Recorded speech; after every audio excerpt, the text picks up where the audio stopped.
नमस्कार फ्रेंड्स, स्वागत है आप सभी का हमारे YouTube channel Sikandar study centre में। इस वीडियो में हम लोग देखेंगे क्लास 10 का में डॉक्टर केसीसी नवक एक्सरसाइज 1.2 का प्रश्न संख्या 11। इसके पहले 10 तक के सारे प्रश्नों को मैं सोल्यूशन करवा दिया हूँ। सारे वीडियो के लिंक आपको नीचे डिस्क्रिप्शन में या तो आप हमारे YouTube चैनल के प्लेलिस्ट में जाकर देख सकते हैं। चलिए प्रश्न को सोल्यूशन देखते हैं। अगर ये वीडियो को सही से समझना चाहते हैं तो आप शुरू से अंत तक देखिए इस वीडियो को।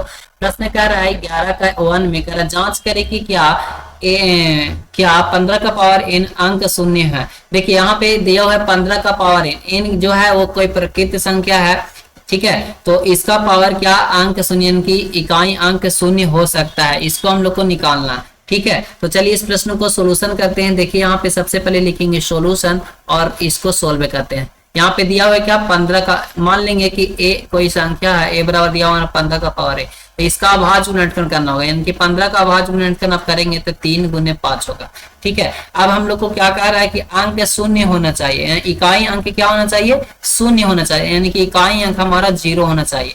जैसे मान के चलिए 1000 लिखा हुआ तो 1000 का इकाई अंक कितना है, शून्य। इसी तरह से 15 के पावर क्या हमारा जो होगा n, तो उसका इकाई अंक शून्य होगा या नहीं होगा। तो देखिए यहाँ पे इसका अभाज्य गुणनखंड कितना किए हैं, 3 और 5 आया। हम जानते हैं कि क्या जानते हैं कि किसी संख्या में इकाई अंक शून्य तभी होता है जब उसके अभाज्य गुणनखंड में 2 और 5 होते हैं। तो इसमें देखिए क्या 2 और 5 है, 5 तो है लेकिन 2 नहीं है, तो क्या इसका अभाज्य गुणनखंड में इसका इकाई अंक शून्य हो पाएगा, नहीं हो पाएगा। अतः लिख देंगे 15 का पावर n का अंक शून्य में नहीं हो सकता। क्यों नहीं हो सकता, क्योंकि इसमें 5 तो आया है लेकिन 3 नहीं आया, तो बस इसलिए इसका अभाज्य गुणनखंड में 15 का पावर n अंक शून्य नहीं होगा। नेक्स्ट यहाँ पे देखिए क्वेश्चन नंबर 2 में कह रहा है जांच करेगी क्या प्रकृत संख्या n के लिए 24 का पावर n का इकाई अंक 5 हो सकता है। तो चलिए इस प्रश्न को सोल्व करते हैं। सबसे पहले यहाँ पे लिखेंगे सोल्यूशन और 24 का अभाज्य गुणनखंड करेंगे।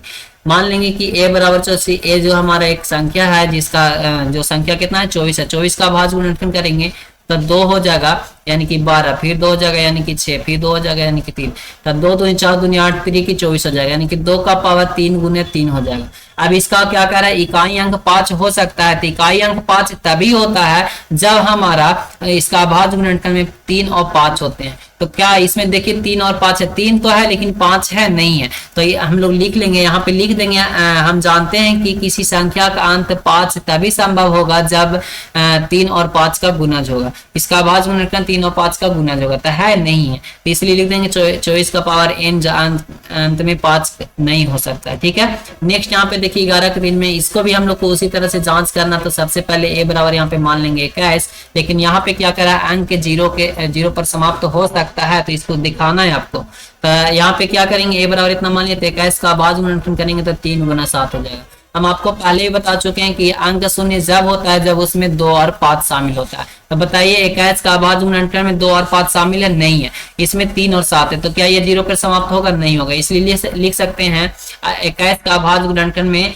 2 और 5 नहीं है, अतः ये 21 का पावर n 0 पर समाप्त नहीं होगा, ठीक है। नेक्स्ट यहाँ पे देखेंगे क्वेश्चन नंबर 4 में 11 का 4, इसका भी सोल्यूशन करना है। कह रहा है 8 का पावर n जो है वो 5 पर समाप्त होगा, तो इस 8 का हम लोग क्या करेंगे, अभाज्य गुणनखंड करेंगे, तो 2 गुना 2 गुना 2 होगा, ठीक है। 2 दूनी 4 दूनी 8 यानी 2 का पावर 3। तो हम बता चुके हैं कि 5 कब संभव है, जब 3 और 5 हो, ठीक है, या 5 गुने 5 हो, लेकिन 2 संख्या कम से कम होना चाहिए, 3 और 5 होगा तभी होगा। तो इसमें है क्या ऐसा संख्या, नहीं है, तो इसमें लिख सकते हैं अतः 8 का पावर n जो है इसका इकाई अंक 5 पर समाप्त नहीं होगा। नेक्स्ट यहाँ पे है 5 में क्या कहता है, जांच करें कि क्या कोई प्रकृत संख्या n 4 के पावर n 0 पर समाप्त होगा, तो ये भी नहीं होगा। a बराबर 0, a बराबर क्या होगा 4, यानी कि 2 गुने 2 होगा, तो 0 तब समाप्त होता है जब 2 और 5 होता है, तो इसमें भी नहीं होगा, ठीक है। नेक्स्ट यहाँ पे लास्ट यहाँ पे 6, इसको भी जांच करके बताना है 7,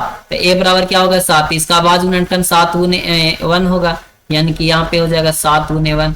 तो क्या कर रहा है, अंक 5 पर समाप्त होगा, तो 5 पर समाप्त कब होगा, जब 3 और 5 होंगे, तो इसमें तो ना 3 है ना 5 है, तो समाप्त होंगे नहीं होंगे, तो यही आपको दिखाना था। चलिए आगे देखें क्वेश्चन नंबर 12 का।